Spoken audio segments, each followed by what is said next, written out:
Praise the lord. క్రీస్తునామమున వాక్యాన్ని వీక్షిస్తానికి సిద్ధపడిన నా ప్రియ అక్క చెల్లెలందరికీ నా హృదయపూర్వక వందనాలు. మీరు అనేక మంది ఫోన్ల ద్వారా మీరు విన్న వాక్యాన్ని బట్టి, ఈ యూట్యూబ్లో బట్టి లేక టీవీలో వాక్యాన్ని విని నాకు ఫోన్ చేస్తున్నప్పుడు చాలా సంతోషపడుతున్నాను. చాలా సంతోషం.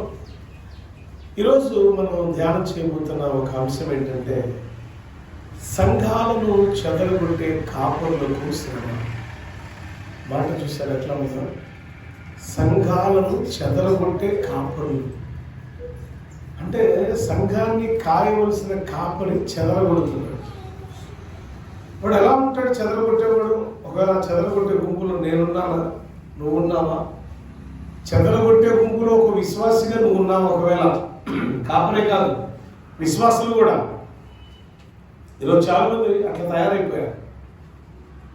సో ఆ అంశం మీద మాట్లాడబోతున్నాను. చెదరగొట్టు కాపరులకు శ్రమ అని. సంఘాన్ని చెదరగొట్టే కాపరులకు శ్రమ. ఇర్మియా ప్రవక్త ద్వారా దేవుడు మాట్లాడుతున్నాడు. వాళ్ళు ఈజీగా మనం కనిపెట్టవచ్చు కూడా. మరి ఈరోజు వాక్యాన్ని బట్టి మీరు కనిపెడతారో నిద్రపోతారో మీకు అప్పగిస్తున్నారు. అయితే తప్పకుండా స్త్రీలు తల మీద ముసుగు వేసుకోవాలి. పురుషులైతే చక్కగా ఒక పెన్ను పేపర్ తీసుకొని భక్తి శ్రద్ధలతో వాక్యాన్ని చదువుకుంటూ రాసుకుంటూ తదుపరి ధ్యానం చేసేవారిగా ఉండాలి. బైబిల్ తెరిచి ఇర్మియా గ్రంథము 23వ అధ్యాయం 1వ వచనంలో రాయబడిన మాట. యెహోవా వాక్కు ఇదే, నా మందలో చేరిన గొర్రెలను నశింపచేయుచు చెదరగొట్టు కాపరులకు శ్రమ. ఏమని చెప్తున్నాడు యెహోవా వాక్కు? ఏమని చెప్తున్నాడట? నా మందలో చేరిన, ఎవరి మందలో చేరిన గొర్రెలు అంటే ఎవరి మందలో? దేవుని మందలో లేక దేవుని సన్నిధిలో లేక దేవుని మందిరములో చేర్చబడిన గొర్రెలను చెదరగొట్టాలి అనుకుంటున్న కాపరులకు ఏంటంట? శ్రమ. అంటే ఈ మాటలు మనం ఒకసారి ధ్యానం చేయాల్సింది ఏంటంటే, దేవుని సంఘములో ఉన్న లేక దేవుని సంఘములో చేర్చబడిన ఆయన గొర్రెలు అయినటువంటి విశ్వాసులు ఉన్న మనల్ని చెదరగొట్టే కాపరి అనేవాడు ఉన్నాడు. ఆ కాపరికి శ్రమ. నిజమైన కాపరి ఉన్నాడు, తన మంద కోసం ప్రాణం పెడతాడు. కానీ మందను ప్రేమించేవాడు మంద కోసం ప్రాణమైన పెడతాడు. మందను ప్రేమించేవాడు విడువక ప్రేమిస్తూనే ఉంటాడు. కానీ ఇక్కడ ఏమని రాయబడిందంటే, ఈ మందని చెదరగొట్టే వాడికి శ్రమ అని చెప్తున్నాడు. ప్రియులారా, దేవుని సంఘాన్ని చెదరగొట్టడానికి ఈ అంత్య దినాలలో అనేక మంది సేవకుల వలె దేవుడు సేవకు పిలవకపోయినా, దేవుడు ఏర్పాటు చేసుకోకపోయినా, సేవా జీవితంలో దేవుడు నన్ను ఎన్నిక చేసుకున్నాడని అంగు ఆర్భాటాలతో వచ్చి దేవుని మందిరంలోనికి వచ్చి నేను సేవకుణ్ణి అనుకుంటూ వచ్చి ఆ సంఘాలను చెడగొట్టే కొంతమంది కాపరి కాని కాపరులు ఉన్నారు అని వాక్యం సెలవిస్తున్నది. ఈ మాటకు నేను ఒక మాట చెప్తాను, మీకు ఒక లైన్ చెప్తాను. ఈరోజు చాలా మంది ఎలా ఉన్నారు తెలుసా? విశ్వాసులైన ఈ మందలో చేర్చబడిన దేవుని సంఘంలో విశ్వాసులు కూడా ఎలా తయారైపోయారా బాబు అంటే, ప్రతి దానికి అట్రాక్ట్ అయిపోతున్నారు, ఆకర్షించబడుతున్నారు. దేనికి ఆకర్షించబడతాం? చాలా మంది కొంతమంది సేవకులను చూస్తే ఊరికనే అట్రాక్ట్ అయిపోతారు, ఆకర్షించబడతారు. కొన్ని చర్చలు చూస్తే ఆ చర్చని చూసి ఆకర్షించబడతారు. కొంతమంది హంగు ఆర్భాటాలతో రకరకాల లైట్లు కానివ్వండి, రకరకాల సెట్టింగులు పెట్టుకొని స్వార్థను ప్రకటిస్తున్న సేవకులను చూసి అబ్బా ఇలాంటి సేవకుడితో నేను కూడా ఉంటే బాగుంటుంది అనుకునే వాళ్ళు ఉన్నారు. ప్రియులారా, ఈ అట్రాక్షన్తో కూడుకున్న భక్తి గల జీవితం పాతాళమునకు మనల్ని త్రొక్కి వేస్తుంది తప్ప పరలోకపు స్వాస్థ్యమును అనుగ్రహించింది అనేది మనం ఎంత మాత్రం పొందుకోలేము. ఒక సేవకుడు గురించి విమర్శించడం కాదు ఇక్కడ నాకు అవసరం లే. ఒక సేవకుడు ప్రత్యేకించి పలానా సేవకుడు అని విమర్శ కాదు ఇది. యేసుక్రీస్తు హంగు ఆర్భాటాలతో సువార్త ప్రకటించాడా? తను వేసుకున్న వస్త్రాలతో వెళ్ళి ఉన్నది ఉన్నట్టుగానే వెళ్ళి సువార్త ప్రకటించాడా? జ్ఞాపకం ఉంచుకోండి, యేసు ప్రభు కాలంలో ఆయన దేవాలయంలో సువార్త ప్రకటిస్తున్నాడు, ఆయన వచ్చి వాక్యం చెప్పబోతున్నాడు అనగా స్త్రీలందరూ కూడా పరుగుని వచ్చేవారట యెరూషలేము దేవాలయానికి. పెందల కడ వెళ్ళి పరుగులు ఎత్తేవారు.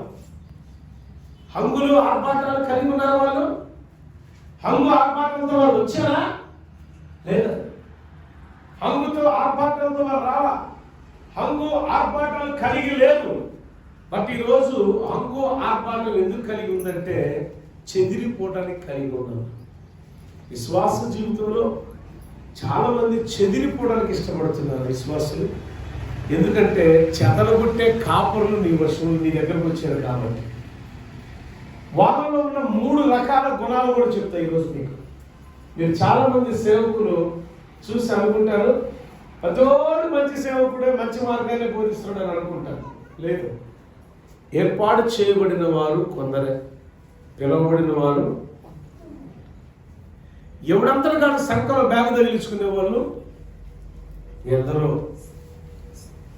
ఎందరో మహానుభావులు, అందరికీ వందనాలు కదా. ఎందరో మహాప్రభువులు, అందరికీ దండాలు అన్నట్టు వచ్చినోడల్లా అమ్మ వందనాలమ్మా ఎవరమ్మా అనగానే ఎవరమ్మ గారు ఈయన టాప్ టు బోటం పైనుంచి కింద దాకా తెలుపు తప్ప నలుపు లేదు. సో ఈ పాస్టర్ గారిని చూస్తుంటే చూసారా, అబ్బా డ్రెస్ స్టైలు, ఆయన తీసుకొచ్చిన కారు, మన పాస్టర్ ఉన్నాడు అడ్డొక్కు సైకిల్ వేసుకొని వస్తా ఉంటాడు అనుకుంటున్నావా? ఎవరి దగ్గర ఆత్మ ఉందో దేవుడు చెప్తాడు. ఇప్పుడు హంగు ఆర్భాటాలు కలిగిన చోట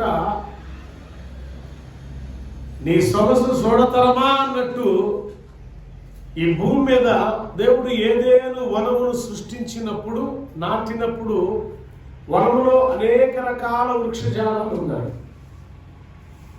సకలం అంటే ఎన్ని రకాల సకల వృక్షజాలాలు ఈ లోకంలో ఉన్నాయో అన్ని రకాల వృక్షాలు ఏదేను వనంలో ఉన్నాయి. అయితే పిల్లల అన్ని వృక్షాలలో కలిపి కొన్ని మాటలు చెప్తాం మీకు. మామిడికాయ చెట్టు అక్కడే ఉంది, జామకాయ చెట్టు అక్కడ ఉంది, బొప్పస్కాయ చెట్టు అక్కడే ఉంది, పైన్ యాపిల్ అక్కడే ఉంది, ఇంకా గ్రీన్ యాపిల్ అక్కడే ఉంది, రెడ్ యాపిల్ అక్కడే ఉంది, రోజు యాపిల్, తెల్ల యాపిల్, నల్ల యాపిల్, బక్క యాపిల్, బండ యాపిల్, నీకు ఏం కావాలో అన్ని రకాలు అలా మనం తినే పల్లీలు ఉన్నాయి. ఎన్నో రకాల చెట్లు, ఎన్నో రకాల విశిష్టత కలిగిన చెట్లు. లెబానోను దేవదారు వృక్షం వంటి వృక్షములు అక్కడ ఉన్నాయి. సరళ వృక్షములు అక్కడ ఉన్నాయి. అక్షోట వృక్షములు అచ్చట ఉన్నాయి. అక్షోట వృక్షము అంటే ఏందో తెలుసా మీకు అమ్మా? వృక్షాల గురించి ఒక ఎపిసోడ్లో మాట్లాడతా. సరళ వృక్షం ఏంటి? దేవుడు సరళ వృక్షము అని అన్నాడు, లెబానోను దేవదారు వృక్షము అన్నాడు, అంతేకాదు అక్షోట వృక్షము అని కూడా అన్నాడు. ఈ వృక్షాల గురించి కూడా నేను మీకు చెప్తాను తర్వాత. నేను తొందరలో ఒక ఎపిసోడ్ స్టార్ట్ చేయబోతున్నా. ఏంటంటే ప్రశ్నలు జవాబులు. బైబిల్లో ఆది కాండం నుంచి ప్రకటన గ్రంథం వరకు నువ్వు ఎన్ని రకాల ప్రశ్నలు వేస్తావో వాటికి వివరణ ఇవ్వాలని ఒక ఎపిసోడ్, నెలకు ఒక ఎపిసోడ్ నేను చేయాలని అని నిర్ణయించుకున్నాను. ఎందుకంటే బైబిల్లో చాలా మంది విశ్వాసులకి, చర్చకు వచ్చే వాళ్ళకి బైబిల్లో ఉన్న విషయాలు చాలా తెలియదు. ఫర్ ఎగ్జాంపుల్, సృష్టి దేవుడు ఎప్పుడు ఎన్నిసార్లు చేశాడు? 2 సార్లు 3 సార్లు అమ్మా? గట్టిగా 2 సార్లు చేశాడు. నాకు చెప్పండి ఎప్పుడో ఏమైంది? అంటే నువ్వు పాస్టర్మ కాబట్టి కాపీ కూడా చెబుతావు నాకు. వీళ్ళు అర్థమైందా? ఎవరు చెడగొట్టారు? ఇది ఒక ప్రశ్న, మనుషులు కాదు, ప్రశ్న. తర్వాత చెప్తా. దేవుడు సృష్టి అంతా ఆది కాండం మొదటి వచనంలో ఉన్నది. మొదటి ఆదిలో దేవుడు భూమి ఆకాశములను చెప్పాలా ఏంటంట? ఆ ఒక్క వర్డ్ చదువు అక్క ఒకసారి. ఆదియందు దేవుడు భూమి ఆకాశములను సృజించెను. భూమి నిరాకారముగాను శూన్యముగాను ఉండెను. చీకటి ఆకాశ జలములపైన కమ్మి ఉండెను. మళ్ళీ చదువు అక్క అది. ఆదియందు దేవుడు భూమి ఆకాశములను సృజించెను. ఆపు. ఏమన్నాడు? భూమిని సృజించాడు. మళ్ళీ తర్వాత దేవుడు మళ్ళీ సృష్టించాడేంటి? కిందకి వెళ్ళిన తర్వాత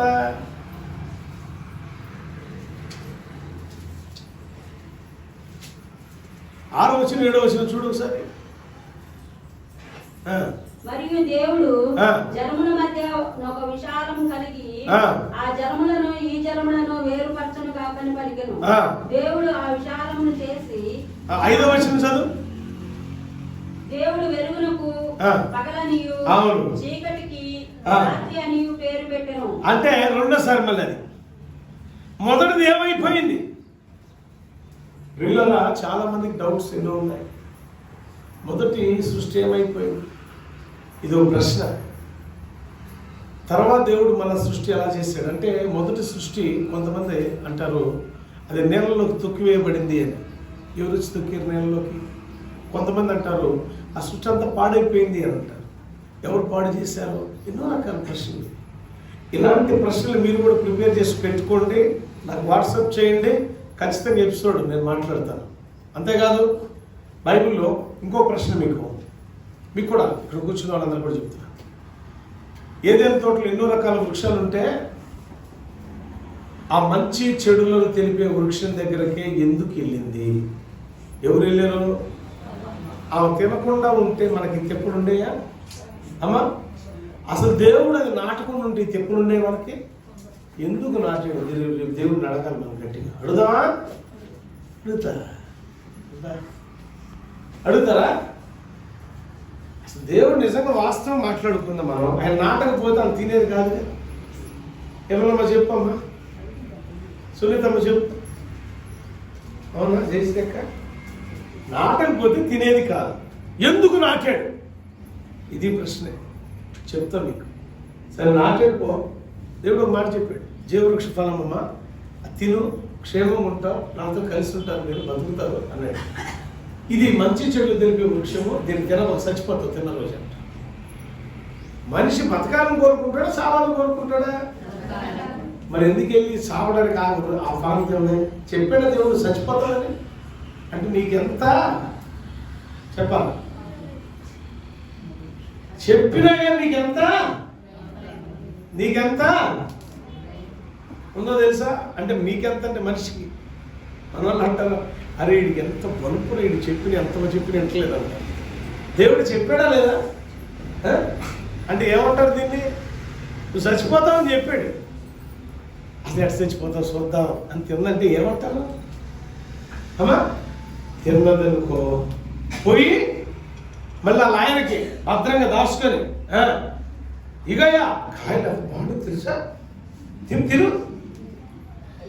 నేను అడిగితే ఏందమ్మా ఈ కాయలు తీసుకొచ్చు, నువ్వు బలదానివే, దేవుడు వద్దన్నాడు కదా, తినొద్దన్నాడు కదా, నువ్వెందుకు దీన్ని తీసుకొచ్చా అంటే నువ్వు బలవాడివే, దేవుడికే తెలియదు దీని రుచి ఏంటో. ఎవరికి తెలియదంట? దేవుడికే తెలియదు దీని రుచి ఏంటో. నేను దీన్ని చూసే కాబట్టి నాకు తెలుసు, నువ్వు కూడా తిని చూడు తెలిసింది. కానీ గొప్ప విషయం ఏంటంటే అవ్వమ్మ తిన్నప్పుడు వెంటనే అవ్వమ్మ కన్నులు తెరవబడాలా? చూసారు గమ్మత్ ఇక్కడ? అవ్వమ్మ కన్నులు తెరవబడాల. ఆదామయ్య తిన్న తర్వాత ఇద్దరు కళ్ళు తెరవబడ్డాయి. ఉన్నాయను అనుకుంటున్నాను గిట్ట చెట్ల దానికి వెళ్తున్నాను ఓ బట్టలు బాబాని.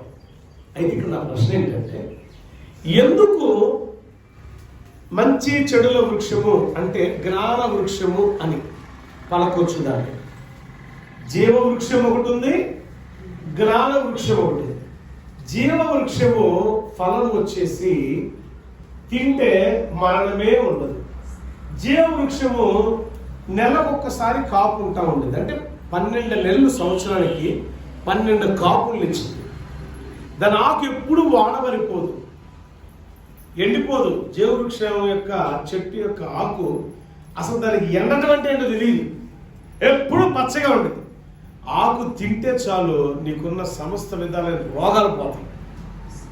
హరి దేవుడు ఇలాంటి మంచి శ్రేష్ఠ అంటే ఆరోగ్యాన్ని, ఆయుష్ని, శక్తిని, బలాన్ని ఇచ్చే చెట్టుని ఇస్తే నువ్వు ఆ చెట్టు దగ్గరికి ఎందుకు వెళ్ళావు అని అంటే ఆ చెట్టు నన్ను ఆకర్షించింది. మిగతా వృక్షాలన్నిటికంటే ఆ చెట్టులో ప్రత్యేకత ఏముంది? ఇది ఒక ప్రశ్న. అసలు ఆ చెట్టు దగ్గరికే ఎందుకు వెళ్ళిందంటే చాలా మంది ఏం చెప్తారు తెలుసా?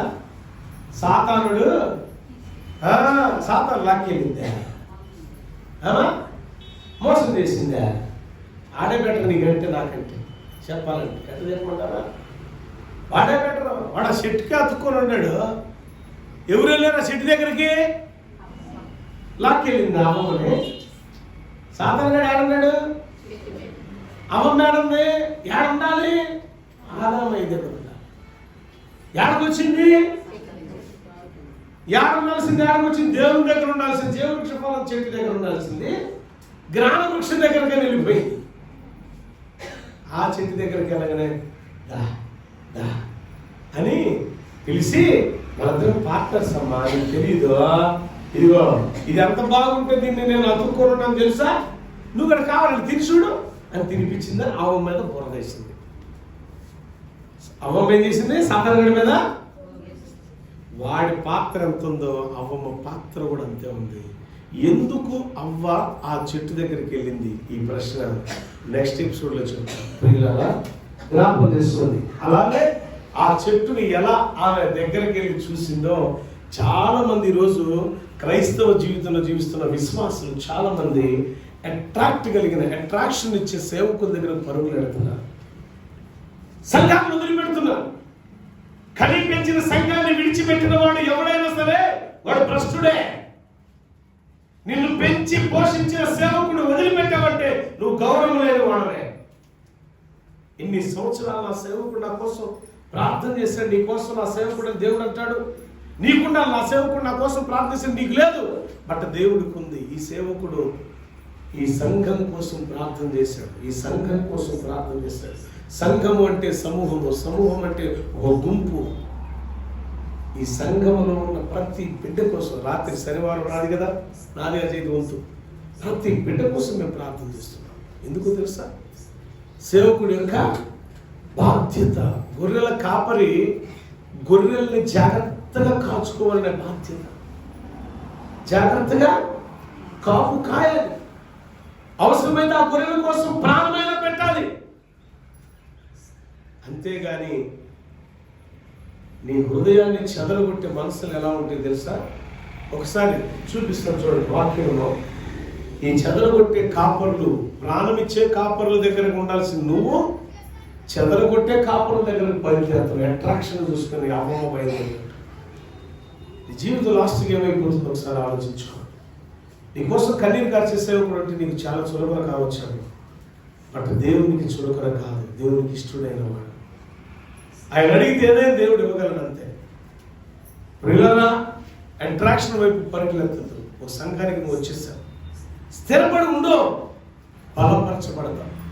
స్థిరపడి ఉండో, పరలోకపు స్వాస్థ్యాన్ని పొందుకుంటావు. స్థిరపడి ఉండు, యుగ యుగాలు క్రీస్తుతో బ్రతికి ఉంటావు. అంతేగాని ఇష్టానుసారంగా ఉండకూడదు. అయితే ఈ చెదరగొట్టే కాపుర్లు ఎలా ఉంటారో, చెదిరిపోయే విశ్వాసం కూడా అలానే ఉంటారు. చెదరగొట్టే కాపుర్లో 3 లక్షణాలు చెప్తాం. ఒకటి, వాడిది ఏ శ్రమ వచ్చినా దేవుని దగ్గర విచారణ చేయడు. అండ్ క్యారెక్టర్, ప్రవర్తన. ఈ అట్రాక్షన్ కలిగిన వాడిలో ఏ శ్రమ కలిగిందంటే వాడు దేవుని దగ్గరికి వెళ్ళాడు, విచారణ చేయడు. అనారోగ్య పరిస్థితి వచ్చిందా, పరిగెత్తుకుండా ముందు మొట్టమొదటి హాస్పిటల్కి పరిగెడతాడు. దేవుని మీద ఆధారపడ్డు. నాకు ఎందుకు వచ్చింది శ్రమ? శ్రమ కలిగిందా? ప్రభా ఎందుకు వచ్చింది శ్రమ? ఈ శ్రమలో నుంచి నాకు జయమి అని ప్రార్థన చేసే తత్వం వాడిలో ఉంటుంది. చాలా మంది మీరు గమనిస్తారా, లోకంలో ప్రతి ఒక్కరిని అబ్జర్వేషన్లో పెట్టుకోండి. గురించి శ్రమ వచ్చినప్పుడు ఆ శ్రమకు తాళలేక యెహోవాకు వారు మొర్ర పెట్టిరి. బైబిల్ చెబుతుంది కదా వాక్యం. ఇశ్రాయేలు ప్రజలు శ్రమకు తాళలేక ఏం చేశారు? యెహోవాకు మొర్ర పెట్టారు. 107వ అధ్యాయం అనుకుంటూ బహుశా కీర్తన గ్రంథం. వారు శ్రమకు తాళలేక, ఎంత అద్భుతమైన మాట తెలుస్తుంది. అంటే శ్రమకు తాళలేని వాడు ఏం చేస్తాడు? యెహోవాకు చూడండి 107వ అధ్యాయంలోనే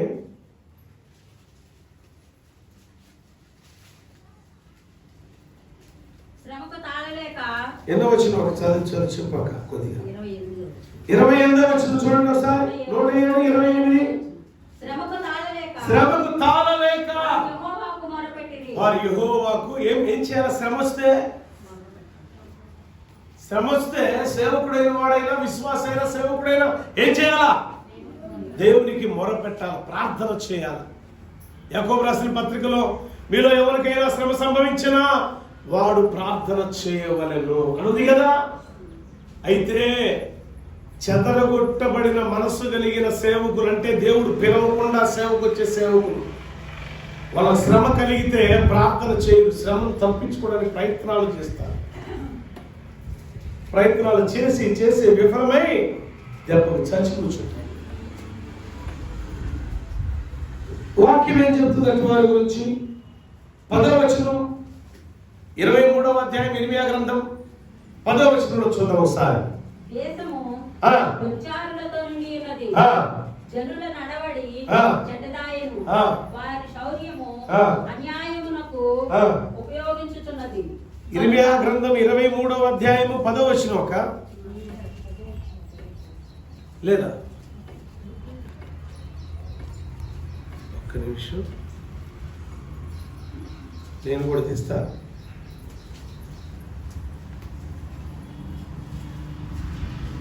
చదువు ఒకసారి 7వ వచనం చదవండి.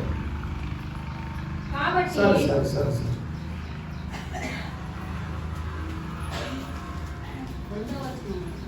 కాదు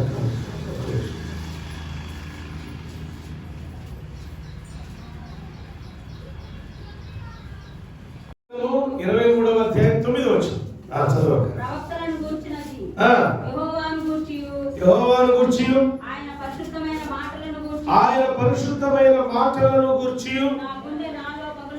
నా గుండె నాలో పగులుచున్నది. ఇర్మియా భక్తుడు మాట్లాడుతున్నాడు ఈ మాట. దేవుని గురించి, దేవుని ప్రవక్తల గురించి నా గుండె నాలో మండుచు పగిలిపోతూ ఉన్నదని అంటున్నాడు. అని ఆయన అంటున్న ఒక మాట ఏంటి తెలుసు కింద? నా ఎముకలన్నయ్యో కదులుచున్నవి, నేను మత్తిలిన వారి వలె ద్రాక్ష బలాఢ్యుడి వలె ఉన్నాను. చూడండి, నేను మత్తెక్కిన మందు తాగి పడిపోయిన వాడి వలె ఉన్నా. ఎందుకు తెలుసా? ఈ ప్రవక్తల యొక్క చేష్టలను బట్టి, ఈ సేవకుల యొక్క, ఈ కాపర్ల యొక్క ప్రవర్తన విధానమును బట్టి ఈ 23వ అధ్యాయం అంతా కూడా చెదరగొట్టే కాపర్లు అనే వాళ్ళు ఎలా ఉంటారు అనేది రాయబడి ఉంది. వాటిలో మీకు కొన్ని చెప్తున్నా. వీళ్ళు నేను పిలవలేదు అని అంటాడు ప్రభువా. అయ్యా వీళ్ళెవరో నాకు తెలియదు, వీళ్ళైతే నేనైతే ఖచ్చితంగా చెప్తున్నా, నేను పిలవలేదు, వీళ్ళని పిలవకుండా పరుగులు ఎత్తుకుంటూ వచ్చారు అని చెప్పి మాట్లాడుతుండగా ఈ వ్యక్తుల గురించి తెలుసుకున్న ఇర్మియా ఎంతో దుఃఖాన్ని, ఎంతో ప్రలాపించే వ్యక్తిగా మారిపోయాడు. దుఃఖంతో ప్రార్థన చేయటం స్టార్ట్ చేశాడు. దుఃఖంతో ప్రార్థన చేస్తూ ఉండగా ఎలా అయిపోయాడంటే, మొత్తెక్కినడు మందు తాగి బాగా మొత్తుడై సమస్యలు పడిపోయినాడు ఎలా ఉంటాడో అలా పడిపోయాడంట జరుగుతున్న క్రియలను చూసి. కింద 8వ వచనంలో ఇంకో మాట అంటాడు. 10వ వచనంలో చదువు. దేశము వ్యభిచారులతో నిండి ఉన్నది, జనుల నడవడి ఏందంట? ఎలా ఉంటుంది? చెడిపోయే కాపురులు కానీ, చెడిపోయే విశ్వాసులు కానీ, సంఘాన్ని భ్రష్టు పట్టించే వ్యక్తులు ఎలా ఉంటారు తెలుసా? వ్యభిచారానికి అలవాటు పడతారు. రెండవది ఇంకేమో రాయబడిందట, వాళ్ళ నడక కూడా బహు చెడ్డగా ఉంటుంది. మంచి నడక నడవరు వాళ్ళు. వారి character is not good, everything is bad. వారి ఆలోచనలో చెడ్డత్వం ఉంది, వారి ఆలోచనలో చెడు గుణం ఉన్నది. వాళ్ళ ఆలోచనలో ఏముందిరా బాబు అని అంటే ఒకటే, ఏటు చూసినా సరే పాపం పాపం పాపం, చెడు చెడు చెడు. మంచి ఎంత మాత్రం కూడా వారిలో లేనే లేదు. ఆలోచనలో మంచి ఉందా? లేదు. ప్రవర్తనలో ఎదుటి వారి పట్ల ప్రవర్తించే ప్రవర్తనలో మంచిగా ప్రవర్తిస్తారా? లేదు. కొంతమంది ఎదుటి వారిని చూస్తే బాగా దరిద్రుడు పేదవాడు అనుకున్నవాడిని చూస్తే మనకేదో 10 లక్షలు వచ్చినాయి అనుకోండి, ఈ దరిద్రుడు ఎక్కడ చూసి మనం ఎట్ట ప్రవర్తిస్తాం మనకు తెలియదా? వాడు గేట్ ముందు వాడు వచ్చాడు అంటావు అంటావు, ఎందుకు వాడు దరిద్రుడు, నిన్న వాడుదా మనం కూడా దరిద్రుడు. ప్రవర్తనలో చూస్తారా కలిసి తిరిగిన వాళ్ళమే, కానీ ప్రవర్తనలో ఎంత మార్పు? దేవుడు కొంచెం మనల్ని హెచ్చించగా ఆశీర్వదించగా మన ప్రవర్తనలోనే మార్పు వస్తుంది. మనం ఎలానో చెడ్డ కాపురుల యొక్క ఆలోచనలు ఎలా ఉంటాయంటే అది వ్యభిచారంతో కూడుకున్న తలంపులు కలిగి ఉంటాయి. వారి నడక ఎంత మాత్రం మంచిగా ఉండదు. ఆ నడకే వాడిది మంచిగా లేనప్పుడు విశ్వాసం నడిపించే విధానం మంచిగా ఉండిద్దా? ఉండిద్దా? ఉండలే. అంటే వాడి ప్రవర్తనలో వ్యభిచారం ఉన్నది. వ్యభిచారం అంటే ఓ స్త్రీ పురుషుల కలయికే కాదు. వ్యభిచారం అనగానే ఇదొక్కటే కాదు, ఇంకా అనేకం. వాడు ఏం చేస్తాడు? అవసరమైతే ఇక్కడేమో దేవా దేవా అంటాడు, బయటికి వెళ్ళి ఇంకొక దేవత కూడా మొక్కుతాడు. వాడు అవసరమైతే వాడు ఒకరికి దాసుడుగా అనేక మంది దాసుడుగా ఉండడానికి ఇష్టపడతాడు. ఏ చెట్టుకి ఏంటంటారు అంటారు కదా, ఓసరవల్లి ఏ చెట్టు ఎక్కితే ఆ రంగు, రాళ్ళ మీద ఉంటే రాళ్ళ రంగు, పచ్చని చెట్లు అయితే పచ్చని, ఎర్ర చెట్లు అయితే ఎర్ర రంగు. ఓసరవల్లి మార్చినట్టు వాడు మారుస్తూ ఉంటాడు. ఒక వ్యభిచారి అయిన స్త్రీ అనేక మందితో ఎలా జీవిస్తుందో ఆ యొక్క వ్యక్తి కూడా వ్యభిచారం వంటి పాపము దేవుని విషయంలో కూడా చేస్తూ ఉంటాడు. అనేక వాడు నడకే మంచిది కాదు, ఇంకా విశ్వాసం ఏమి నడిపిస్తాడు. పర్వాలా అంటాడు, అంతేకాదట. వాళ్ళు అంటారట, కష్టంలో ఒక విశ్వాసం దగ్గరకు వచ్చి వాళ్ళు మాట్లాడే మాట ఎలా మాట్లాడతారు తెలుసా? నీకేం పర్వాలేదక్క. ఏంటంట? ఏమి? ప్రజలు బాధలో ఉన్నప్పుడు దేవుడు క్షేమము కలుగు చేయబోతున్నాడని వాళ్ళ బాధల్లో ఉంటే వాళ్ళ దగ్గరికి వెళ్ళి చెప్తాడు కదా, ఇవ్వలక్క ఇదిగో దేవుడు చెప్పేస్తున్నాడు, నీకు దేవుడు క్షేమాన్ని ఇవ్వబోతున్నాడు. చిట్టక్క నీకు క్షేమాన్ని దేవుడు కలుగు చేయబోతున్నాడు. ఎందుకు చెప్పుతాడు? చిట్టక్క ఎడుతావు అంటే వచ్చాడు. చిట్టక్క దేవుడు చెప్తూ వచ్చే చిట్టక్క దగ్గర ఎంతకంతా పెండాలి. ఇప్పుడు పెండాలంటే ఏం చేసింది? ఇంకొంచెం ముందుకు అడుగులు వేసి దేవుడు చెప్పని మాట కూడా దేవుడే చెప్పాడని చెప్తూ ఉంటాడు. అంటే ఏంటంటే చెప్పనిది చెప్పాడు అని చెప్పడం అంటే అది అబద్ధం, అది మోసం. వాళ్ళ నడకలో, వాళ్ళ నడవడిలో, వాళ్ళ ప్రవర్తనలో, వాళ్ళ క్రియల్లో మోసం ఉంటూ ఉంటుంది. మోసం దాగి ఉంటుంది. అటువంటి వారు ఉంటారు. అందుకే అంటున్నాడు ఇక్కడ, చెడ్డలు వారి యొక్క జనుల నడవడి చెడ్డదాయలు, వారి శౌర్యము అన్యాయములకు అప్పగించున్నది కనుక శాపగ్రస్తమై దేశము దుఃఖపడుచున్నది. అడవి బీళ్లు ఎండిపోవచ్చు, ప్రవక్తలేమి యాజకులేమి అందరూ ఏంటంటే ఎవరంటిల్లో అపవిత్రులు, అపరిశుద్ధులు. పవిత్రులు కాదు. ప్రవక్తలను బయలుదేరి వస్తారు. నేను యాజకుడని కూడా బయలుదేరి, పాస్టర్ గారిని బయలుదేరి వస్తారు. వాళ్ళు ఏం చేస్తారు తెలుసా? వ్యభిచారాన్ని ఇష్టపడతారు, దొంగతనాలు ఇష్టపడతారు, అబద్ధాలు తప్పుడు లెక్కలు ఇష్టపడతారు, మోస కార్యములు ఇష్టపడతారు, దేవునికి విరోధమైన ప్రతి కార్యాన్ని చేయడానికి పూనుకుంటూ ఉంటారు. పురిగొల్పబడుతూ వారు చెడిపోయేది కాక జనులను కూడా చెప్పాలి చెదరగొట్టడం అంటే ఏంటి తెలుసా? వారి విశ్వాస జీవితంలో నుంచి వారిని చెదరగొడతా ఉంటారు. అప్పుడు అనుకుంటారు విశ్వాసం, మా పాస్టర్ గారు చెప్తారు లేనిది నేను చేస్తే చెప్పండి, పాస్టర్ గారు చేయగలిగింది నేను చేస్తే వచ్చిందా? పాస్టర్కి నీకు ఒకటేనా? పాస్టర్ బాగా నరకాగ్ని లోతుల్లోకి వెళ్తాను, నువ్వు వెళ్తావు అట్టయితే? మరి ఆయన డబల్ శిక్ష, నీకు ఒక శిక్ష కదా అని చెప్పి లైట్గా చేసుకుంటూ వెళ్తారు అట్టగట్ట. వాడు చెడ్డవాడు, నువ్వు చెడ్డోడు కావాక. వాడు దుర్మార్గుడు, దుర్మార్గం క్రియలు వాళ్ళు ఉన్నాయి, నువ్వు దుర్మార్గురాలు కావాక. వాడు చెడ్డవాడు, భ్రష్టుడే, నువ్వు భ్రష్టురాలు కావాక. నీ విశ్వాసం చెదరగొట్టుకోవాక. అంతము వరకు నిలిచి ఉండము, నీకు జీవ కిరీటం ఇచ్చేదని అంటాడు దేవుడు. ఆమేన్, హల్లెలూయా. అంతము వరకు నిలిచి ఉండు, నా ఆలయంలో నిన్ను మూల స్తంభంగా నిలబెడతానంటాడు. ఇంకో సంఘంతో ప్రకటన గ్రంథంలో రాయబడినట్టు ఏం చేస్తాడంట? మూల స్తంభముగా దేవుడు నిలబెడతాడు నిన్ను నన్ను. ప్రియులారా, జ్ఞాపకం చేసుకోండి, అంతవరకు మన విశ్వాసాన్ని మనం కాపాడుకోవాలి. విశ్వాసాన్ని కాపాడుకోకపోతే వాడు ఏమైపోతాడు అంటే భ్రష్టుడైపోతాడు. విశ్వాసాన్ని కాపాడుకుంటూ ఉంటే విశ్వాసానికి తగిన కిరీటాలు పొందుతాడు. దేవుని స్తోత్రం, హల్లెలూయా. కానీ కాపర్లు వస్తున్నారు. ఏ కాపర్లు తెలుసా? వాళ్ళని పిల్లలు ఇక్కడ ఉంటాడు చూడండి, చదువు 11 వచనం. నా మందిరంలో వారి చెడుతనం నాకు ఏం కనబడిందంట? చెడుతనం. మందిరంలో చెడుతనం ఏంటి అసలు? దేవుని మందిరం అనేది చెడ్డ కార్యాలకు నిలయమా? నేనైనా మీరైనా? దేవుని మందిరం ఉంది ఎందుకు? దేవుని మందిరం అంటే ఏంటి? అతి పరిశుద్ధమైనది. ఆ పరిశుద్ధమైన స్థలంలో నివాసం చేస్తూ, ఆ పరిశుద్ధ స్థలంలో ఉంటూ అపవిత్రమైన కార్యాలు, అపవిత్రమైన ఆలోచనలు, అపవిత్రమైన తలంపులు, అపవిత్రమైన క్రియలతో నింపబడి ఉంటే వాటిని చూసి దేవుడు అంటాడు, ఈ చెడ్డ కాపులు కాదు నేను పిలిచింది. ఈ చెడ్డ కాపులు కాదు, ఈ చెడిపోయే విశ్వాసాల గుంపులు కాదు నేను పిలిచింది. చెడ్డ కాపులు పిల్లలు, చెడిపోయే విశ్వాసాలు ఎంతకంటే అంతము వరకు నిలబడే బిడ్డల్ని నేను పిలుచుకుంది. దేవునికి నీ పట్ల ఎంత విశ్వాసం తెలుసా? ఎంత నమ్మకం తెలుసా?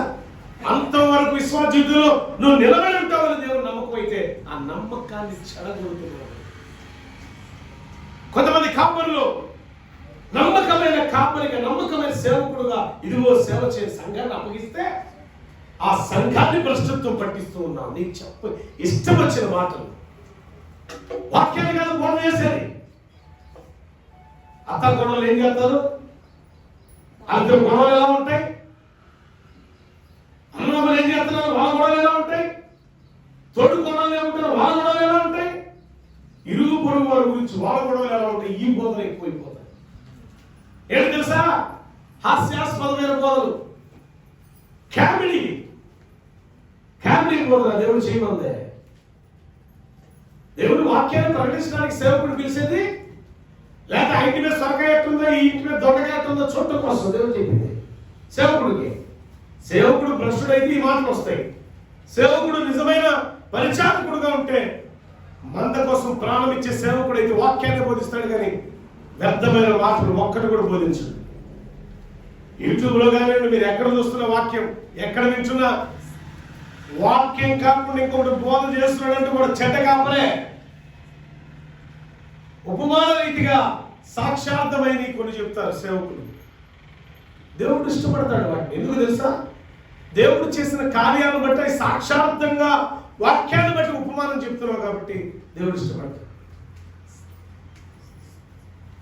అంతేగాని హాస్యం కోసం నేను ఒక కామెడీ ఆర్టిస్ట్ గా దేవుడు పిలిచింది. సేవకుడు పిలిచింది ఎందుకు? కాపరి చక్కగా ఉందని కాయి, నా గొర్రెలు నా మాట నా స్వరమును విను, నేను గొర్రెలకు మంచి కాపరి. ఎవరంటున్నారు ఈ మాట? యేసు ప్రభు వారు అంటున్నారు, నేను గొర్రెలకు మంచి. ఇక్కడ ఉన్న కాపరి ఎవడంటాడు? చెడ్డ. వాడు ఏం చేస్తాడు? నా మందిరంలో వారి చెడు తొలగు నాకు. మంచి కాపరి చెడ్డ పనులు చేస్తాడా? మంచి కాపరి చెడు ఆలోచన కలిగి ఉంటాడా? మంచి కాపరి మంద కోసం కన్నీరు కాలుస్తాడు. నువ్వు ఏ రీతిలో ఉన్నావు? కొంతమంది చాలా మంది నేను చూస్తున్నాను, మందిరంలో వచ్చే కానుకలను బట్టి సంబరపడుతూ సంతోషపడుతూ ఏం చేస్తారో తెలుసా? ఆ యొక్క డబ్బునే ఆధారపడి ఎక్కడ కాస్త గట్టిగా చిటక నువ్వు కొంచెం రూపాయి ఎక్కువ ఇస్తామనగానే ఎక్కువ ప్రార్థన చేస్తారు. యేసుప్రభు ఎప్పుడు చేయట్లా. ధనికుడికైనా దరిద్రుడికైనా ఒకటే ప్రార్థన. అది పేదవాడైనా ఎవడైనా సరే ఒకటే. వాడెంత గొప్పవాడైనా కావచ్చు, నిన్ను నన్ను సృష్టించిన వాడు ఒక్కడే, నువ్వు నేను ఆరాధించిన దేవుడు ఒక్కడే, నిన్ను నన్ను బాగు చేసేవాడు ఒక్కడే. మరి మనం ఎందుకంటే ఒక్క ఆలోచనతో, ఒక్క మనసుతో, ఒక్క ఆత్మతో ఆరాధించవలసిన వారమే ఉండగా రకరకాలుగా చాలా మంది అలా చేస్తారు. చాలా మంది కంప్లైంట్ చేస్తారు, అయ్యా మా మాస్టర్ గారి ఇంటికి వస్తే ఇదిగో ఈ ఉండాలా, మా పాస్టర్ గారి ఇంటికి వస్తే ఇంత మినిమం కానుక, మా పాస్టర్ గారు ఇట్లా అని చెప్తూ ఉంటారు. ఒకవేళ పొరపాటు మా పాస్టర్ గారికి కావాల్సిన ఇవ్వలేదు, మేము చచ్చేమే. ఆదివారం మమ్మల్ని ఉతికి ఆరేస్తాడు, మామూలు కాదు ఇక అని చెప్తారు విశ్వాసులు. సిగ్గులేదా మాట్లాడి? నీ సంఘంలో చెప్తున్నారా? ఒకసారి జ్ఞాపకం చేసుకో. దేవుడు నిన్ను పంపిందేందుకు సేవకి? శుభవార్త ప్రకటించు అన్నాడు, అంతే. దేవుడు అప్పగించిన సువార్తను ప్రకటించే వారికి ఉండాలి, అంతేగాని నీ ఇష్టం వచ్చిన బోధన చేసుకుంటూ వెళ్తూ, కామెడీ పనులు చేసుకుంటూ వెళ్ళి, హాస్యాస్పదమైన సేవ చేస్తూ వెళ్ళి, విశ్వాసంలో బలవంతులు అయిన వారిని కూడా బలహీనపరిచే ఆత్మతో నింపే నువ్వెంత సేవకుడు అవుతావు? ఒకసారి జ్ఞాపకం చేసుకో. గట్టిగా చప్పట్లు కొడితే ఆత్మ వచ్చినట్టే కొంతమంది కదా. ఆత్మ గురించి చెప్పాలంటే గట్టిగా చప్పట్లు కొడితే, అరిస్తే ఆత్మ వచ్చినట్టే, చప్పట్లు కొడితే ఆత్మ వచ్చినట్టే. దొంగ ప్రవచనాలు, అబద్ధపు మాటలు వాడు పలకటమే కాక సంఘాన్ని పలికిచ్చినట్టు చేస్తాడు. అంటే విశ్వాస జీవితంలో చేరిన వారందరినీ చెదరగొడతా ఉంటాడు. ఇలాంటి వాడు నీ దగ్గరకు వస్తే ఏమన్నా తెలుసా? అయ్యా ప్రార్థన చేయండి, థ్యాంక్స్ అని పంపించాలి తప్ప వాడు మాయ మాటలు మీరు పడిపోవద్దు. ఒకసారి నాకు ఎంతమంది ఎక్స్పీరియన్స్, నాకు టీవీలో నేను మాట్లాడే ప్రసంగానికి ఎంతోమంది ఆకర్షించబడి చెప్తుంటే నేను ఒకటే చెప్తే ఎప్పుడు కూడా, అమ్మా ఎప్పుడన్నా ఆల్నైట్కి ఆత్మీయ సహవాసాన్ని బట్టి, స్నేహాన్ని బట్టి మనం క్రీస్తు బిడ్డలుగా ఒక్క ఆల్నైట్కి రండి, మీ సంఘాన్ని మాత్రం వదిలిపెట్టకండి అని. ఒకవేళ సంఘంలో భ్రష్టుడైన సేవకుడా, సంఘాన్ని చెదరగొట్టేవాడా, ఆత్మ లేనివాడా సంఘాన్ని నడిపిస్తుంది, వద్దు, అక్కడి నుంచి నీకు ఇష్టమైన సంఘానికి, ఆత్మ కలిగిన సంఘంలోకి వెళ్ళంట. నేనైతే చూడండి ఇంక వాక్యం ఏమని చెప్తుందో 12వ వచనం చూద్దాం. వారి దండన కీడు రప్పించున్నాడు కనుక వారి మార్గముండును పడిపోయేదరు. ఆమేన్, హల్లెలూయా. చూడండి ఎంత దుర్మార్గమో ఈ ఒక అధ్యాయం అంతా మనం చదువుతుంటే ప్రియులారా కనబడుతూ ఉంటుంది. 16వ వచనంలో కూడా ఒక మాట చూడండి ఒకసారి, ఏమని చెప్తున్నాడు? మీరు ప్రవచనములో ఎందుకని ఆలకించొద్దు అంటున్నాడు? వెంటనే అంటున్నాడు. ఏం చేస్తారు వీళ్ళ దగ్గర? ఏ ఆత్మ ఉండి తెలుసా? బ్రహ్మపరిచే ఆత్మ ఒకటి ఉండింది. అంటే ప్రవచనం మాట్లాడినంత మాత్రాన ప్రవచనం దైవాత్మ ఆవేశంతో వచ్చింది తప్ప, జ్ఞాపకం చేసుకుని ఎవరైనా ప్రవచనం మాట్లాడారు అంటే, నేను అప్పుడప్పుడు అంటాను, ఇది నా మాట కాదమ్మా, దేవుని మాట, రాసుకోండి అని క్యాలెండర్ మీద కూడా నోట్ చేపిస్తాను. అంత ధైర్యం ఎలా చెప్పగలుగుతున్నాను? ఆ క్యాలెండర్ మీద నోట్ చేసింది ఈ రోజు వరకు ఎప్పుడన్నా తప్పిపోయిందా? నోటితో చెప్పండి, తప్పిందా? అంటే ఎవరు చెప్పారు అది మనకి? దేవుడు చెప్తేనేగా జరిగేది, అవునా? దేవుడు చెప్పింది అక్షరాల దైవావేశంతో పుట్టుకొచ్చేది ప్రవచనం, కానీ నీ ఇష్టానుసారంగా హల్లెలూయా స్తోత్రం అని చెప్పేది ప్రవచనం కాదు. దొంగ ప్రవచనం చెప్పాక హెచ్చరిస్తున్నాడు. దొంగ ప్రవచనాలు చెప్తున్నారు వాళ్ళు. వాళ్ళ ప్రవచనాలు మీరు నమ్మబాకే, నమ్మవద్దంటే నమ్మద్దు. ఎందుకంటే వాళ్ళు దొంగలు, వాళ్ళు వ్యభిచారులు, వాళ్ళు మోసగాళ్ళు. అంటే మీ ఇంటికి వచ్చి చిట్టక్క చెప్పే కదా, బాధలు పాపం గంట గోడ కనుక్కొని ఉంది, బాధపడతా. అక్క వందనాలు, నీకు క్షేమాన్ని దేవుడు ఇస్తున్నాడు అనుకుంటూ వస్తానంట. చక్క నీకు పెద్ద ఏంటది బల్క్ డబ్బు రాబోతుంది, బిగ్గెస్ట్ మనీ. ఏం ముందుగా చెప్పింది, ఏమని చెప్పింది తెలుసా? పలానా చోట డబ్బులు ఆగిపోయి, ఆ డబ్బులు రావాలి ప్రార్థన చేయండి పాస్టర్ గారండి అని. నా ప్రియ కుమార్తె, ఇదిగో నేను డబ్బులు ఇస్తున్నాను అంటాడు దొంగ. అది మాట వినేసాయి. ఇంటే ఏమవుతావు? వాడి పాతాళానికి దేవుడు తొక్కేస్తాడంటే నిన్ను కూడా తొక్కినట్టే. దొంగతనం చేసినోడు ఎంత దొంగో దాన్ని ప్రోత్సాహపరిచినోడు కూడా దొంగ కదా అమ్మా. ఒకడేం చేస్తాడు, కాపలా కత్తాడు, చూసా ఈ రోడ్డు ఎవరు సొత్తా, ఆ రోడ్డు ఎవరు సొత్తా, సొత్తా ఉంటాడు. ఈడెళ్ళి దొంగతనం చేసుకొని వస్తాడు. కాపలా కాసినోడు ఎంత తప్పు, దొంగతనం చేసినోడు ఎంత తప్పు, కాపలా కాసినోడు కూడా దాంట్లో పాలి భాగస్తుడే. దొంగ ప్రవచనాలు నమ్మకండి. ప్రవచనం ఎప్పుడైనా సరే దైవికమైన ఆవేశంతో పుట్టుకొచ్చింది ప్రవచనం. అది నెరవేర్పింది అంతే, నెరవేర్చబడింది అంతే, అబద్ధం ఉన్న దాంట్లో. తర్వాత ఆలకించబడి వామిమును భ్రమ పెట్టుదురు, భ్రమపరచాలని చూస్తారు. అంటే వీళ్ళ క్యారెక్టర్ ఏంటి తెలుసా? మొట్టమొదట దేవుని దగ్గర శ్రమ వస్తే విచారించరు. మొదటి మాట రాసుకోండి అమ్మా. ఈ అబద్ధకులు, ఈ యొక్క దొంగ ప్రవక్తలు, దొంగ పాస్టర్లు, దొంగ బోధకులు ఎలా ఉంటారు అంటే, శ్రమ వస్తే దేవుడి దగ్గర విచారణ చెయ్యరు, దేవుని దగ్గర ప్రార్థన చేయరు, ప్రార్థన చేసినట్టు నటిస్తారు. రెండవది భ్రమపరుస్తూ ఉంటారు ప్రజల్ని.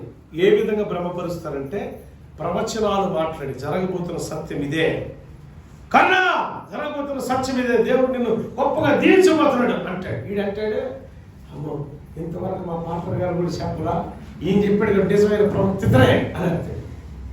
నువ్వు నమ్మొద్దని దేవుని వాక్యం చెబుతుంది. దైవావేశంతో పుట్టుకొచ్చే ప్రవచనం ఎలా ఉంది తెలుసా? అది ఆత్మతో నింపబడి, ఆ ప్రవచనం ఆత్మ పవర్ అంటే ఆత్మ అగ్ని ఆ వ్యక్తిలోకి దిగినప్పుడు, ఆ ఆత్మ అగ్ని మంట నోటి ద్వారా బయటకు వస్తుంది. అప్పుడు హృదయాలను తాకుతుంది. అది ప్రతి హృదయాన్ని తాకుతుంది, ప్రతి కన్నీటిని తుడుస్తుంది. అది అట్లా ఉండాలి తప్ప ప్రవచనం అంటే కాసేపు మెప్పు కాదు, శాశ్వతమైన మెప్పునిచ్చింది ఆ ప్రవచనం, శాశ్వతమైన మార్గాన్ని చూపించింది ఆ ప్రవచనం. దొంగ ప్రవచనాలు కాదు. పిల్లలు జ్ఞాపకం తీసుకోండి. తర్వాత వాళ్ళు భ్రమపరుస్తారు. అంటే మొట్టమొదట శ్రమ వస్తే వాళ్ళు చెప్పాలి దేవుని దగ్గర అంటే ప్రార్థన చేయరు. రెండవది ప్రజల్ని ఏం చేస్తారట? భ్రమపరుస్తూ ఉంటారు రకరకాల మాటలతో. మూడో మాట ఏంటో చూద్దాం. అబద్ధ కళలు, అబద్ధ ప్రవచనాలు చెప్తారు. కళలు అబద్ధాలే.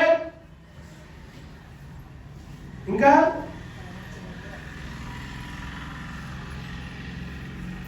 17వ వచనం చూడండి ఒకసారి. వారు నన్ను తృణీకరించు వారితో మీకు క్షేమం కలుగునని యెహోవా సెలవిచ్చిననియు, ఒకడు తన హృదయ మూర్ఖత చొప్పున నడవగా వానితో మీకు కీడు రాదని చెప్పుచు యెహోవా ఆజ్ఞను బట్టి మాట్లాడక తమకు తోచిన దర్శనమును బట్టి పలుకుదురు. ఏం చేస్తారు? దొంగ కళ్ళు చెప్తారు, దొంగ దర్శనాలు చెప్తూ ఉంటారు. మూడోది, కానీ నిజంగా దేవుడు మాట్లాడే వాళ్ళతో మాట్లాడినట్టే భ్రమపడతా ఉంటారు. వాడు భ్రమపడి ఎదుటోడిని భ్రమకు గురి చేస్తూ ఉంటాడు. కానీ నిజమైన సేవకుడు తన మంద కోసం ప్రాణమిస్తాడు. తన మంద కోసం ప్రాణం ఇచ్చేవాడు నిజమైన సేవకుడు. 2వ తిమోతికి రాసిన పత్రికలో అపోస్తలుడైన పౌలు కూడా ఇలాంటి వారి గురించి ఒక హెచ్చరిక చెప్తాడు. 4వ అధ్యాయం 2-5 వచనాలు ఒకసారి చూడండి.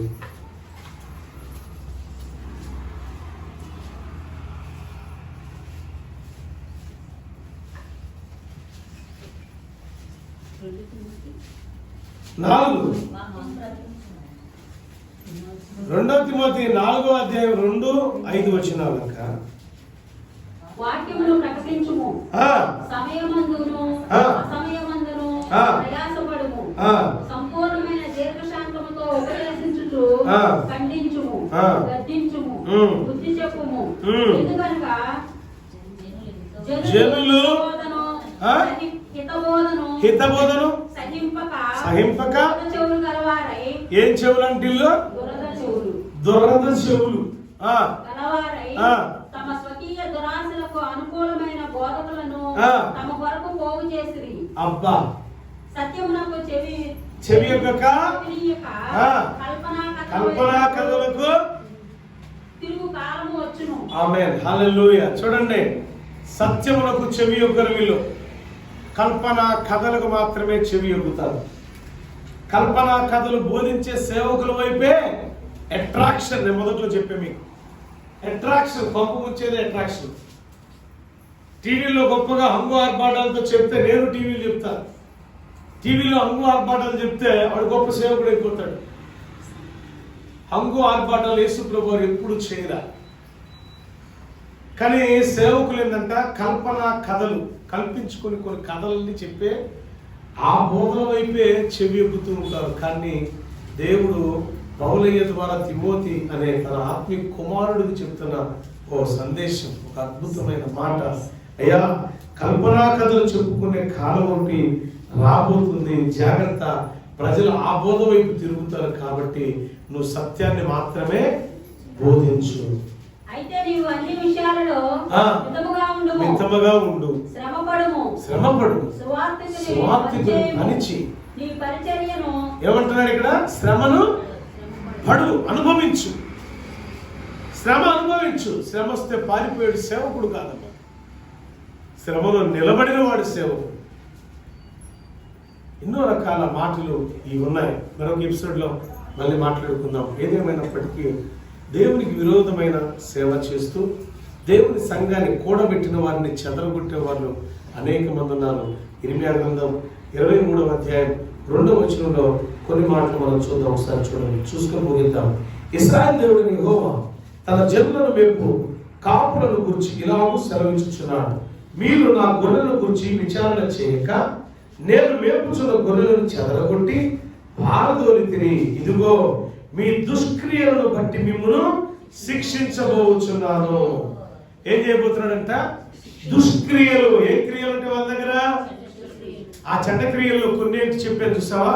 భ్రమపరుస్తూ ఉంటారు ప్రజల్ని, కల్పనా కథలు చెప్తూ ఉంటారు, ప్రజలకు భ్రమపరుస్తూ ఉంటారు, కల్పనా కథలు చెప్తూ ఉంటారు.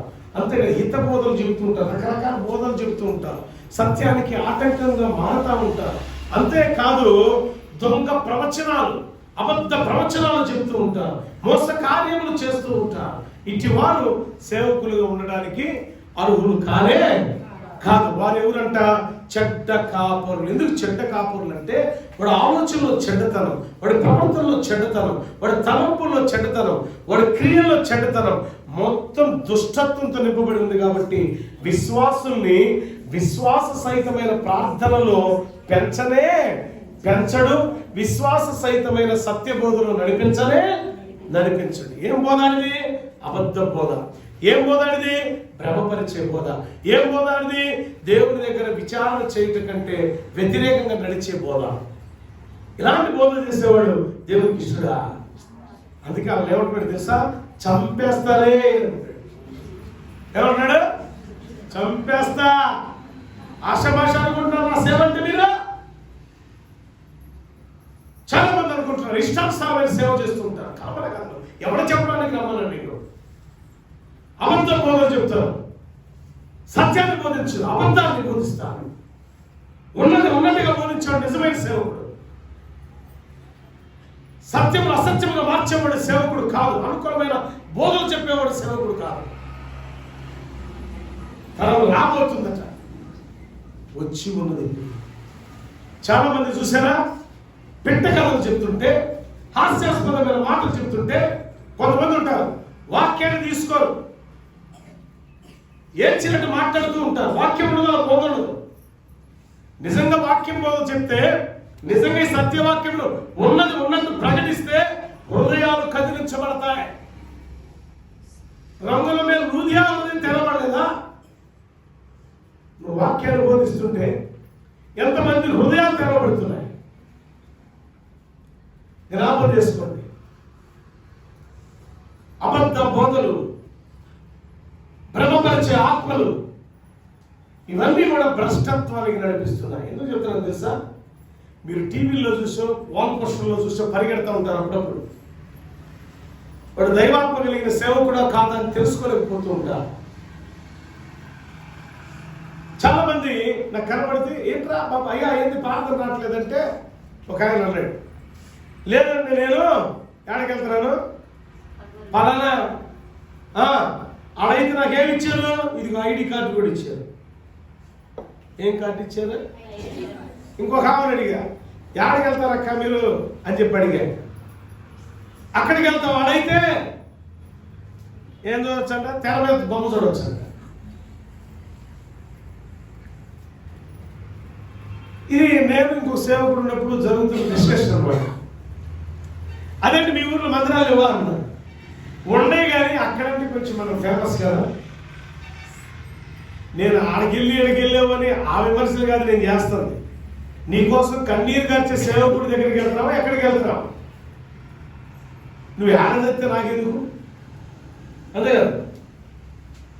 నువ్వు ఆడకెళ్తే నాకెందుకు. కాకపోతే ఆ వెళుతున్న ప్రాంతంలో నువ్వు ఎలా ఉంటున్నావు? ఆ సేవకుడు ఆత్మ కలిగిన వాడా కాదు? ఆత్మ వైపు నడిపిస్తాడా, భ్రమపరిచే ఆత్మల వైపు నడిపిస్తాడా? చాలా మంది ఈ రోజున భ్రమపరిచే ఆత్మలు కలిగి ఏదో కల్పనా కథలు, మాయ మాటలు చెప్తూ వాక్యాన్ని ప్రకటించలేని భ్రష్టులు ఉన్నారు. చేత కాకపోతే నోరు మూసుకుని కూర్చోవాలా. నేనైనా నువ్వైనా ఎవడమైనా సరే వాక్యాన్ని ఉన్నది ఉన్నట్టు ప్రకటించాలి. ఎందుకు తెలుసు? ఆయన మొహమాటము లేని దేవుడు. బైబిల్లో రాయబడి ఉంది, ఆయన మొహమాటం లేని దేవుడు. మొహమాటం లేదు ఆయనకి. మరి నువ్వెందుకు ఇక్కడ తయారైపోతున్నావు? సో అందుకని నేను ఒకటి చెప్తున్నాను, చెదరగొట్టి ఆ కాపుర్లకి ఎడిగిరి శ్రమ వచ్చింది, పాతాలను తొక్కేస్తాను దేవుడు చెప్తున్నాడు. దీని మీద మరొక ఎపిసోడ్ మాట్లాడతాను. సో కొంతమంది మనల్ని చెదరగొడుతున్నారు, ఆత్మీయ జీవితంలో నిలబెడుతున్నారు. ఇది పరిశీలన చేసుకోండి. ఈ వాక్యాన్ని బోధిస్తున్న నేను కూడా నిలబడి మాట్లాడుతున్నా. నేను కూడా ఆత్మ కలిగి బోధ చేస్తున్నానా మీకు, లేక భ్రమపరిచే బోధన నేను చెప్తున్నాను? అలాంటి చెడ్డ కాపుర్లకు దూరంగా ఉండండి. ఆత్మాభిషేకం కలిగిన సేవకులకు దగ్గర అవ్వ ఎందుకు చెట్టు దగ్గరికి వెళ్ళిందో చెప్తా. వాక్యానుసారంగా రెఫరెన్స్తో సహా చెప్తాను. నేను వాక్యం విధిని తోడండి, అద్భుతాలు మనం వశమవుతాయి. దేవుని మాటలు దీవించుకున్నాక భ్రమపరిచే ఆత్మ వైపు పరిగెత్తుంది, బ్రతికించే ఆత్మ వైపు పరిగెడతాం. ప్రార్థించుకుందాం. మహాపరిశుద్ధుడా, మహోన్నతుడా నీకు స్తోత్రం. భ్రమపరిచే ఆత్మ నుంచి బ్రతికించే ఆత్మ వైపు మమ్మల్ని పరుగులెత్తేటట్టు చేయండి. వాక్యాన్ని వీక్షించిన ప్రియ అక్క చెల్లెలను దీవించండి. భ్రమపరిచే మనుషుల వైపు పరిగెత్తుతాం. వారి పాదాలకు పరిగెత్తుతున్నారైనా వారు శ్రమస్తే దేవుని దగ్గర విచారణ చేయరు. మనుషుల దగ్గర భ్రమపరిచే మాటలు, నీకు శుభం కలుగును గాక అంటారు, కానీ వాళ్ళన్న మాటల్లో శుభం జరగదు, మేలు జరగదు. ఆయన ఇదిగో దేవుడు అలా చెప్పాడు, ఇలా చెప్పాడని ద్వంద్వ ప్రవచనాలు మాట్లాడతారు. అది గ్రహించే జ్ఞానాత్మను ప్రభుని బిడ్డలకు దయచేయండి. ఎవరు రోగులై బాధపడుతున్నారో, ఎవరు సరైన వాక్యం వినలేకపోతున్నారని దుఃఖించున్నారు, అటు నా అక్క చెల్లెలకు, బిడ్డలకు దీవెనకరమైన శుభవర్తమానములు మరొక ఎపిసోడ్లో తర్వాత రానున్న దినాల్లో నెలకు ఒక ప్రశ్న జవాబులాగా ఎపిసోడ్స్ మాట్లాడటానికి కొంచెం సహాయం దయచేయండి. ఈ వాక్యం విన్న ప్రతి బిడ్డను దీవించండి. ఉద్యోగం లేక బాధపడుతున్నారు, ఉద్యోగాన్ని దయచేయండి. వ్యాపారం లేక బాధపడుతున్నారు, వ్యాపారం. వ్యవసాయం సరిలేదని బాధపడుతున్నారు, వ్యవసాయం.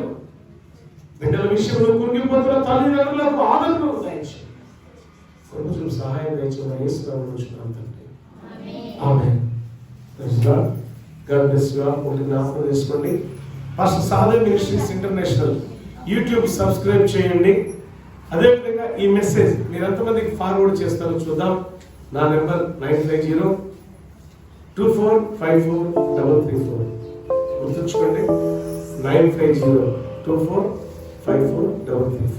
కాల్ చేసి మీ ప్రశ్న SMS పంపించవచ్చు, మీ ప్రశ్న వాట్సాప్ చేయొచ్చు. మీ ప్రశ్నకు మనం జవాబు ఇస్తాం. గమనించండి, ప్రతి నెల ఆన్లైన్ 1వ తారీఖు జరుగుతుంది. సకల జిల్లా ప్రార్థనా మందిరం, ESR గార్డెన్స్, మంగళగిరి. ఫ్లైఓవర్ దిగేటప్పుడు మంగళగిరి నుంచి వచ్చేటప్పుడు లెఫ్ట్ సైడ్ ఉంటుంది. విజయవాడ నుంచి మంగళగిరి వెళ్తుంటే డాంబోస్కి దగ్గర నుంచి రైట్ సైడ్ రోడ్లో రావాలి. గమనించండి, ఆ లైట్ లో పాల్గొనండి. God bless you all.